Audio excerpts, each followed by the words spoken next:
السلام علیکم ورحمۃ اللہ وبرکاتہ۔ وعلیکم السلام ورحمۃ اللہ پارہ وبرکاتہ۔ نمبر 20، سورۃ القصص، آیت نمبر 86، آیت نمبر 86۔ اعوذ باللہ من الشیطان الرجیم اعوذ باللہ من الشیطان الرجیم۔ وما كنت وما كنت ترجو ترجو ان يلقى ان یلقى إليك الكتاب الیک الکتاب إلا رحمة الا رحمۃ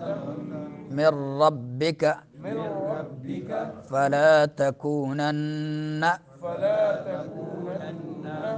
ظهيرا للكافرين ظهيرا للكافرين ولا يصدنك ولا يصدنك عن آيات الله عن آيات الله بعد بعد إذ أنزلت إذ أنزلت إليك إليك وادع وادع إلى ربك إلى ربك ولا تكونن ولا تكونن من المشركين من المشركين ولا تدع مع الله ولا تدع مع الله إلها آخر إلها آخر لا إله لا إله إلا هو إلا هو كل شيء هالك كل شيء هالك إلا وجهه إلا وجهه له الحكم له الحكم وإليه ترجعون۔ وإليه ترجعون۔ یہ کون پڑھ لے گا؟ 3 آیتیں بغیر غلطی کے کون پڑھے گا؟ پڑھو۔ أعوذ بالله من الشيطان الرجيم وما كنت ترجو أن يلقى إليك الكتاب إلا رحمة من ربك فلا تكونن ظهيرا للكافرين ولا يصدنك عن آيات الله بعد إذ أنزلت إليك وادع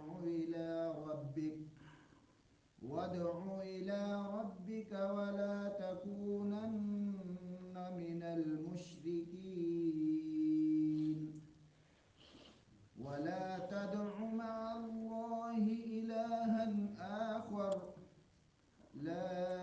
إله إلا هو كل شيء هالك إلا وجهه له الحكم وإليه ترجعون۔ جزاکم اللہ خیرا، ماشاء اللہ۔ اقبال بھائی، اقبال زری، آپ بھی ایک سوال ہے، یہاں ایک لفظ آ رہا ہے ولا یصدنک، جس نے بتا دیا یہ صیغہ بتا دیا اس کو انعام ملے گا۔ اعوذ باللہ من الشیطان الرجیم وما کنت، ذرا سوچ لیں، مکمل صیغہ بتانا ہے، مضارع کا تو سب کو پتہ ہے۔ وما کنت، اور نہیں تھے آپ، ترجو امید رکھتے ان یلقا، یہ کہ یلقا القا کی جائے گی، الیکا آپ کی طرف، الکتاب یہ کتاب، الا مگر رحمتا من ربک القا کی گئی ہے آپ کے رب کی رحمت سے، فلا تکونن لہذا نہ ہرگز آپ ہو، ظہیراً مددگار، للکافرین کافروں کے لیے، ولا یصدنک، اور نہ ہرگز او کافر روک دیں آپ کو، عن آیات اللہ اللہ کی آیتوں سے، بعد اس کے بعد، اذ جب، انزلت او نازل کی گئی، الیک آپ کی طرف، ودعو اور آپ بلائیں، الی ربک آپ کے رب کی طرف، ولا تکونن اور نہ ہرگز آپ ہو، من المشرکین مشرکوں میں سے، ولا تدعو اور مت آپ پکارے مع اللہ اللہ کے ساتھ الہا آخرا کسی دوسرے الہ کو، لا الہ نہیں کوئی الہ الا ہوا مگر وہی، کل شیء ہر چیز ہالکن ہلاک ہونے والی ہے، الا سوائے اس کے وجہ اس کے چہرے کی، لہ الحکم اسی کے لیے ہے الحکم حکم، و الیہ ترجعون اور اسی کی طرف تم سب لٹائے جاؤ گے۔ وما کنت ترجو ان یلقا الیک الکتاب، کل یہ آیت گزری پچھلی آیت کے ساتھ۔ اب نے کہا نا کہ ہر آیت کا پچھلی آیت کے ساتھ ربط ہوتا ہے، لیکن وہ ربط نکالنے کے لیے تھوڑا سا سوچنا پڑتا ہے کہ بھئی ظاہر لفظوں میں تو نظر نہیں آتا ہے، لیکن پیچھے آپ سوچیں گے، اگلی آیت میں سوچیں گے، پھر وہ ربط آپ نکال سکتے ہیں کہ دونوں کے درمیان ربط کیا ہے۔ پچھلی آیت میں اللہ تعالیٰ نے کیا ذکر کیا کہ وہ ذات جس نے فرض کیا نازل کیا تجھ پہ قرآن، وہ ضرور بضرور تجھے واپس لٹائے گا، کہاں لائے گا؟ مکے میں لائے گا۔ اب یہاں کیا کہہ رہے ہیں اللہ تعالیٰ؟ یہ کہہ رہے ہیں اس آیت میں کہ وما کنت ترجو، اور تو امید نہ رکھتا تھا کہ تیری طرف کتاب نازل کی جائے گی، مگر تیرے رب کی طرف سے رحمت کی وجہ سے یہ کتاب نازل ہوئی۔ فلا تکونن ظہیرا للکافرین، سو تو ہرگز کافروں کا مددگار نہ بن۔ تو اس آیت کا پچھلی آیت کے ساتھ ربط یہ ہے کہ جب اللہ تعالیٰ اپنے نبی کو یہ کہہ رہے ہیں کہ آپ اپنے مقام پر دوبارہ فاتحانہ شکل میں واپس لوٹ کر آئیں گے، تو اس میں اللہ کے نبی صلی اللہ علیہ وسلم بڑے حیران ہوتے تھے، یہ کیسے ہوگا کہ مکہ میرے قبضے میں آ جائے گا، اور یہ کیسے ہو سکتا ہے؟ تو اللہ تعالیٰ نے یہ اس سے بڑی بات اللہ تعالیٰ نے آپ نبی صلی اللہ علیہ وسلم کو سمجھائی کہ بھائی جو آپ کو نبوت ملی ہے، جن حالات سے آپ گزرے ہیں، اور جیسے آپ کے ساتھیوں پر ستم و ظلم ہوتا تھا، اور اس سے پہلے نبوت آپ کو ملی نہیں تھی، نبوت اس سے بڑھ کر بھی بڑی چیز ہے کہ آپ کو نبوت یکدم مل گئی، تو مکے میں آنا تو یہ تو ایک شہر ہے، یہ تو آسان کام ہے، نبوت ہم نے آپ کو دے دی۔ اب یہ نبوت جو ہے جتنے بھی انبیاء گزرے، جیسے موسیٰ علیہ السلام کا پیچھے ذکر ہوا، اس کو بھی اللہ تعالیٰ نے یکدم نبوت عطا کی۔ ہمارے نبی صلی اللہ علیہ وسلم کو بھی یکدم غار حرا میں بیٹھے تھے تو جبریل آئے، موسیٰ علیہ السلام آگ سیکنے کے لیے وہاں گئے تو وہاں اللہ تعالیٰ نے نبوت دی اچانک۔ لیکن جو جھوٹے نبوت کے دعوے دار ہوتے ہیں، وہ شروع سے کچھ نہ کچھ پہلے سے ہی جو ہے کچھ اشتہارات کرتے رہتے ہیں، کہ نبوت سے دعوے سے پہلے کچھ اشتہارات کرتے ہیں، اور جو سچے اللہ کے رسول ہوتے ہیں اللہ تعالیٰ انہیں یکدم ایسے نبوت دے دیتا ہے۔ تو اللہ تعالیٰ یہ سمجھا رہے کہ آپ کو تعجب ہوتا ہے، اور یہ بات بہت بعید نظر آتی ہے کہ آپ نہایت باعزت طریقے سے اپنے شہر میں واپس آئیں گے، تو یہ ذرا اپنی رسالت پر تو غور کریں کہ کبھی آپ نے سوچا بھی نہیں تھا، یا دل میں یہ خیال یا آرزو بھی پیدا ہوئی نہیں تھی کہ آپ اللہ کے رسول بن جائیں گے، اس کے باوجود اللہ تعالیٰ نے آپ کو یہ نعمت عطا فرمائی اور رسالت کے لیے چن لیا جو آپ کے خیال تک میں نہ تھی۔ تو یہ وہ ایسی خبر سے آپ کو کیسے محروم رکھے گا جو آپ کے خواہش میں ہے، آپ کی خواہش بھی ہے، اور جس کا آپ شوق بھی رکھتے ہیں کہ مکہ شہر جو ہے وہ مسلمانوں کے ہاتھ میں آ جائے۔ اب دوسرا یہ کہ یہ آیت اللہ کے رسول صلی اللہ علیہ وسلم کے سچا رسول ہونے کی بھی زبردست دلیل ہے۔ اس میں یہ بتایا جا رہا ہے کہ رسالت اور نبوت محض اللہ تعالیٰ کا انتخاب ہوتا ہے، وہ جنہیں چنتا ہے انہیں بھی خبر نہیں ہوتی کہ ہمیں اتنی بڑی نعمت ملے گی، جنہیں اللہ تعالیٰ چنتا ہے انہیں خبر بھی نہیں ہوتی کہ ہمیں اتنی بڑی نعمت ملے گی۔ تو رسول اللہ صلی اللہ علیہ وسلم کے پاس جبریل آئے غار حرا میں، اچانک آئے۔ اللہ تعالیٰ نے اس بات کو رسول اللہ صلی اللہ علیہ وسلم کے سچا رسول ہونے کی دلیل کے طور پر کئی جگہ بیان فرمایا ہے کہ ایک امی شخص، ان پڑھ شخص جس کی عمر 40 سال سب کے سامنے گزری، اس نے کوئی ایسا دعویٰ پہلے نہیں کیا تھا، جو نہ لکھتا تھا، نہ لکھنا جانتا تھا، نہ پڑھنا جانتا تھا، اور اگرچہ صدق و امانت اور اخلاق حمیدہ سے پہلے بھی متصف تھا، مگر نہ کسی کے خیال میں یہ بات تھی اور نہ خود اس کے دل میں یہ امید تک پیدا ہوئی تھی کہ اسے ایسی کتاب عطا کی جائے گی جس کی ایک صورت کی مثل ساری کائنات میں کوئی مقابلہ نہیں کر سکے گا۔ تو دوسری جگہ پر اللہ تعالیٰ نے فرمایا کہ وَكَذَلِكَ أَوْحَيْنَا إِلَيْكَ رُوحًا مِّنْ أَمْرِنَا، اور اسی طرح ہم نے تیری طرف اپنے حکم سے ایک روح کی وحی کی، تو نہیں جانتا تھا کہ کتاب کیا ہے اور نہ یہ کہ ایمان کیا ہے،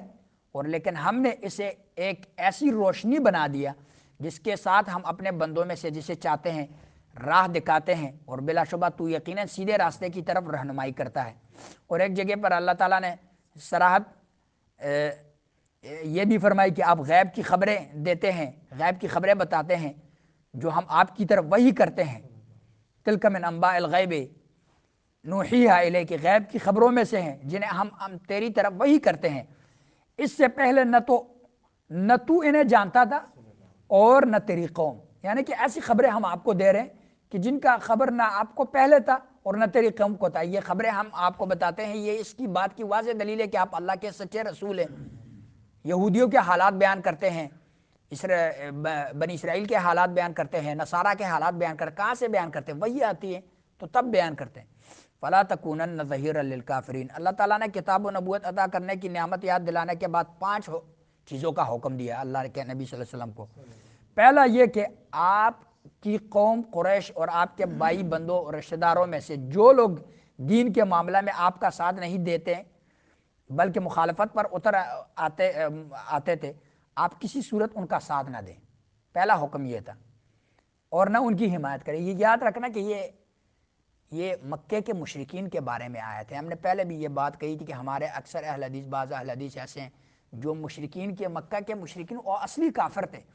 ہندو کے جیسے ہندو، تو ان کے بارے میں جو آیتیں اتری وہ آ کے فٹ کر دیتے ہیں بریلوی دیوبندیوں پر، تو یہ طریقہ ٹھیک نہیں ہے۔ وَلَا يَصُدُّنَّكَ، یہ تو ہمارے کلمے کے بھائی ہیں، کلمے کے بھائی ہیں، اور جو شرک یہ کر رہے ہیں اسے شرک سمجھتے بھی نہیں ہیں۔ اور دوسرا یہ ان کو مغالطہ دیا گیا ہے، ان کو ان کے مولویوں نے مغالطہ دیا کہ بھائی یہ کام ٹھیک ہے، اللہ راضی ہوتا ہے اس سے اور اللہ کی رضا ہے، اور قرآن سے دلائل پیش کرتے ہیں کہ یوسف علیہ السلام کے سامنے سجدہ ہوا تو تعظیمی سجدہ آپ کر سکتے ہیں۔ تو اب ان کو ان چیزوں کا علم نہیں ہے، قرآن کے ذریعے سے کسی کو مغالطہ دیا گیا تو آپ اس کو کافر، چاہے وہ کفر کا کام کر رہے ہیں، آپ کافر نہیں کہہ سکتے ہیں اس کو، کیونکہ وہ معذور ہے، اس کے پاس جہل عذر ہے، دھوکہ دیا گیا ہے۔ وَلَا يَصُدُّنَّكَ عَنْ آيَاتِ اللَّهِ بَعْدَ إِذْ أُنزِلَتْ إِلَيْكَ۔ یہ صیغہ جو ہے ہم نے پوچھا تھا، ہاں جی، بانون ثقیلہ ہے، واحد متکلم نہیں ہے، یہی سوال تھا جی۔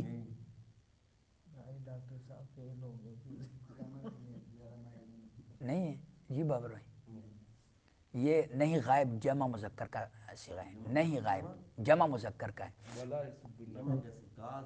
یہ دال کے اوپر بھی پیش آ رہا ہے،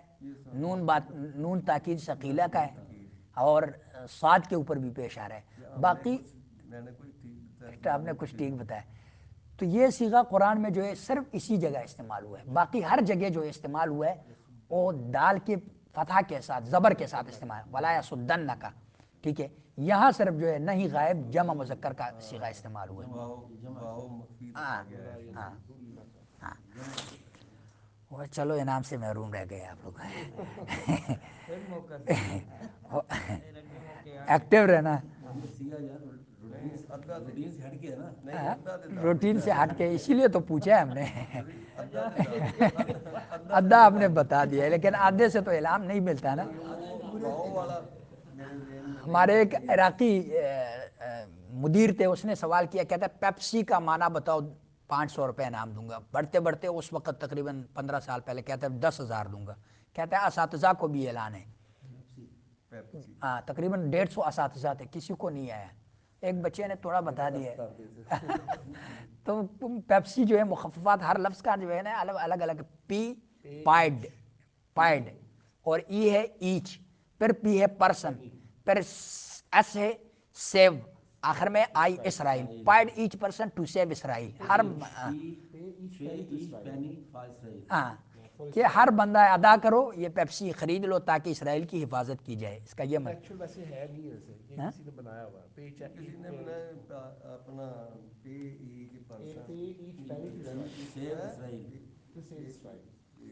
تو اس نے ادھورا جواب دیا، اس لڑکے کو اس وقت 500 روپے مل گیا تھا، تو پورا جواب دینا ہے، وہ بچہ تھا ہاں۔ یہ نہیں غائب جمع مذکر بانون تاکید ثقیلہ کا صیغہ ہے کہ تجھے ہرگز نہ روکیں، یا یہ دوسرا حکم ہے کہ اللہ تعالیٰ کی آیات نازل ہونے کے بعد کفار خواہ کتنی کوشش کریں، کتنی ایذا پہنچائے، کتنا لالچ دیں، ان آیات پر عمل سے اور ان کی تبلیغ سے کسی صورت آپ کو روکنے نہ پائے۔ یہی بات دوسری جگہ اللہ تعالیٰ نے یہ فرمائی کہ یا ایھا الرسول بلغ ما انزل الیک، اے رسول پہنچا دے جو کچھ تیرے رب کی جانب سے نازل کیا گیا ہے، اور اگر تو نے نہ کیا تو نے اس کا پیغام نہیں پہنچایا۔ اور یہ تیسرا حکم ہے ودع الی ربک، یہ تیسرا حکم ہے کہ اپنے رب کی طرف دعوت دے، اللہ تعالیٰ کی توحید اور اس کے دین کی دعوت پورے زور و شور کے سے دیتے رہیں، جس میں کوئی کمی یا کوتاہی نہ ہو۔ جیسا کہ دوسری جگہ فرمایا قل ھذہ سبیلی ادعو الی اللہ، کہہ دے یہ میرا راستہ ہے، میں اللہ کی طرف بلاتا ہوں پوری بصیرت پر، میں اور وہ بھی جنہوں نے میری پیروی کی ہے، اور اللہ پاک ہے اور میں شریک بنانے والوں سے نہیں ہوں۔ ولا تکونن من المشرکین، یہ چوتھا حکم ہے کہ مشرکین سے ہرگز نہ ہو، من المشرکین فرمایا، ولا تکونن مشرکن نہیں فرمایا کہ مشرک نہ ہو، مشرکین میں سے۔ علماء نقطہ بتاتے ہیں کہ مشرکین میں سے کیا کہ ان کے ساتھ یہ ان میں بیٹھنا اٹھنا جو ہے یہ بھی آپ جو ہے ان کے ساتھ مجلسیں کرنا، گپے لگانا، یہ بھی نہ کرنا، منقطع رہے۔ مگر پھر یہ بات مشرکین کے لیے آ رہی ہے، ہاں یہ ہمارے بھائیوں کے لیے نہیں آ رہی۔ کہتے ہیں کہ وہ وہاں بیٹھ کے ان کے ساتھ ولا تدع مع اللہ الہا آخر، یہ پانچواں حکم ہے کہ اللہ کے ساتھ کسی اور معبود کو مت پکار۔ آخر صورت میں اللہ تعالیٰ نے 5 حکم اپنے نبی صلی اللہ علیہ وسلم کو یہ دی، یہ پانچواں حکم ہے۔ وَادْعُ إِلَىٰ رَبِّكَ وَلَا تَكُونَنَّ وَلَا تَدْعُ مَعَ اللَّهِ إِلَٰهًا آخر، یہ پانچواں حکم ہے کہ اللہ کے ساتھ کسی اور معبود کو مت پکار۔ تو یہ 5 حکم ہر انسان کے لیے، مگر آپ کو مخاطب کرنے سے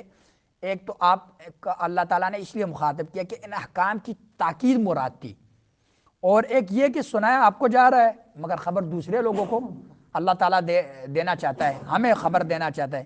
کیونکہ آپ صلی اللہ علیہ وسلم تو ان احکام پر عمل کر رہے تھے اور کوئی کوتاہی نہیں کر رہے تھے، اور اللہ تعالیٰ نے آپ کو رسالت کے لیے جب چن لیا تو رسالت سے پہلے آپ شرک نہیں کرتے تھے، تو رسالت کے بعد تو ہرگز نہیں کرتے تھے۔ سورہ زمر 65 نمبر آیت میں فرمایا کہ لئن اشرکت لیحبطن عملک، اگر نبی تو نے بھی بلا فرض بالفرض اگر تو نے بھی شرک کیا تو تیرے سارے اعمال برباد ہو جائیں گے۔ اور سورہ انعام میں 18 نبیوں کا ذکر کیا، نام لیا، آخر میں فرمایا لئن اشرکوا، اگر یہ 18 نبی بھی شرک کرتے بالفرض محال کہ اگر یہ بھی شرک کرتے تو ان کے بھی سارے کے سارے اعمال برباد ہو جاتے ہیں۔ اور ایک مقام پہ فرمایا کہ سورہ زمر میں 64 نمبر آیت میں ہے 65-64 کہ قل افغیر اللہ تأمرونی اعبد ایھا الجاہلون، کہہ دے پھر کیا تم مجھے غیر اللہ کے بارے میں حکم دیتے ہو کہ میں ان کی عبادت کروں اے جاہلوں، اور بلا شبہ یقیناً تیری طرف وحی کی گئی اور ان لوگوں کی طرف بھی جو تجھ سے پہلے تھے کہ بلا شبہ اگر تو نے شریک ٹھہرایا تو یقیناً تیرا عمل ضرور ضائع ہو جائے گا اور تو ضرور بھی ضرور خسارہ اٹھانے والوں میں سے ہو جائے گا۔ مشرکین مکہ نے بڑا زور لگایا، حتیٰ کہ نبی صلی اللہ علیہ وسلم کچھ ابو طالب جو ڈٹ کے کھڑے تھے، اس نے آپ صلی اللہ علیہ وسلم کو ایک دفعہ پنچایت آئی، جرگہ آیا، جرگے کی شکل میں آیا، اور انہوں نے مشورہ کیا کہ بھائی ابو طالب بوڑھے ہو گئے، کل کو یہ فوت ہو جائیں گے، اور ہم جب اسے تنگ کرنا شروع کر دیں گے محمد صلی اللہ علیہ وسلم کو تو لوگ کہیں گے کہ دیکھو جب تک اس کا چچا زندہ تھا تو یہ ڈرتے تھے، محمد کو کوئی تنگ نہیں کر سکتا تھا صلی اللہ علیہ وسلم، اب اس کا چچا سایہ اٹھ گیا تو دیکھو اس کو تنگ کر رہے ہیں، اس سے ڈرتے تھے تو لوگ ہمیں تانے دیں گے، اس لیے ہم پہلے سے ہی جو ہے جا کے ان سے بات کرتے ہیں۔ سارے آئے پنچایت کی شکل میں ابو طالب کے سامنے کہ بھائی آپ ایسے کریں، اپنے بھتیجوں کو سمجھائے، یا تو ایسے کرے یہ ہمارے معبودوں کے بارے میں جو برا بھلا کہنا بند کر دے، اگر اس کو مال چاہیے ہم اس کو مال دے دیں گے، اس کو عورت چاہیے تو بہترین عورت دے دیں گے، اور ایک دوسرا آپ یہ کام کریں کہ جو اپنا یہ بھتیجا ہے آپ ہمارے حوالے کر دیں، ہم مکے کا جو سب سے خوبصورت لڑکا عمارہ بن الولید، ولید کا بیٹا عمارہ ہے، وہ خوبصورت ترین لڑکا ہے، ہم اس کو آپ کو دے دیں گے چونکہ آپ کا بھتیجا بھی بہت خوبصورت ہے، اسے ہمارے حوالے کر دیں، ہم اس کو قتل کر دیں گے، آپ اس کو لے لیں، اس کو پالیں۔ تو ابو طالب نے کہا کہ یہ کون سا تم فیصلہ لے کر آئے ہو، میں آتو ابنی، میں اپنا بیٹا دے دوں، تم اسے ذبح کرو، اور کسی کے بیٹے کو میں پالتا رہوں، کھلاتا رہوں، پلاتا رہوں، یہ کون سا تم عقل مندی کا فیصلہ سنا رہے ہو مجھے؟ اور لوگوں نے کہا کہ ایک نے کہا کہ بھائی ابو طالب صحیح کہہ رہا ہے، آپ مان جائیے یہ صحیح کہہ رہا ہے، آپ کو بڑا اچھا فیصلہ یہ ہم نے بتایا۔ اس نے کہا یہ ہرگز نہیں، میں اس بات کو مانوں گا۔ تو انہوں نے ابو طالب پہ بھی اتنا، شیب ابی طالب کا بھی واقعہ آیا اتنا زور ڈال دیا کہ آپ صلی اللہ علیہ وسلم کو ایک دن بلایا، تو جب بلایا وہ سارے بیٹھے تھے، تو آپ صلی اللہ علیہ وسلم نے ابو طالب سے کہا کہ میں ان سے ایک کلمے کی جو ہے درخواست کرتا ہوں، تملک العرب والعجم، تم یہ سارے جو ہیں عرب و عجم کے مالک بن جائیں گے اور عرب و عجم ان کو ٹیکس دیتے رہیں گے۔ تو ابو جہل نے جب یہ بات سنی، اس سے تو یقین تھا کہ محمد جھوٹ تو بولتا نہیں، تو اٹھ کے کھڑے ہوئے کہنے لگے بھتیجے کون سی بات ہے، کون سی بات ہے؟ تو آپ صلی اللہ علیہ وسلم نے کہا کہ قولوا لا الہ الا اللہ، اور ران ٹپکنے لگے اور چیخنے لگے کہ ان ھذا لشیء یراد، یہ ہم سے پھر بھی ہم آئے اسی لیے کہ اس کو روکیں اور یہ پھر بھی ہم سے یہی مطالبے کر رہے ہیں، چلو وانطلق الملأ منہم، اور سب کہنے لگے کہ سردارو چلو، انمشوا واصبروا، چلو یہاں سے چلو، یہ ہم آئے ہیں ان کو روکنے کے لیے، یہ الٹا ہم سے یہی مطالبے کرتے ہیں، واصبروا علی الہتکم، اور اپنے معبودوں پر ڈٹے رہو، ان ھذا لشیء یراد، اسی بات کا ہم سے بار بار مطالبہ کیا جا رہا ہے، الا وجہ، نہیں ہر چیز ہلاک ہونے والی ہے، کل شیء ہالک، یہ اس بات کی پہلی دلیل ہے کہ اللہ کے سوا کوئی عبادت کے لائق نہیں، کیونکہ وہی لا الہ، ہر صورت کو شروع کرتے ہوئے اللہ تعالیٰ توحید سے اکثر صورتوں کو شروع کرتے ہیں، اختتام بھی کرتے ہیں تو توحید کے ساتھ، شرک کی تردید کرتے ہوئے، کل شیء ہالک لا الہ الا ہو، تو یہ اسلام کا خلاصہ ہے، وہ جملہ ہے، قرآن اکثر صورتوں کا ابتدا یہاں سے ہوتا ہے اور اختتام بھی اسی توحید پہ ہوتا ہے، تو یہاں اس دعوے کے لیے اللہ تعالیٰ نے تین دلائل بیان کیے، تو پہلی دلیل تو یہ ہے کہ ہر چیز جو ہے کیا ہوا، وہ تباہ ہونے والی ہے، کل من علیہا فان، کہ صرف باقی رہنے والی حی قیوم ذات جو ہے دائم رہنے والی، وہ اللہ کا چہرہ ہے، اللہ ہے، اس کے سوا سب کو مرنا ہے، سب فانی ہونا ہے۔ تو ابن عباس رضی اللہ عنہ فرماتے ہیں کہ رسول اللہ صلی اللہ علیہ وسلم کہا کرتے تھے اعوذ بعزتک الذی لا الہ الا انت الذی لا یموت والجن والانس یموتون، یہ دعا مانگتے تھے کہ میں تیری عزت کی پناہ چاہتا ہوں،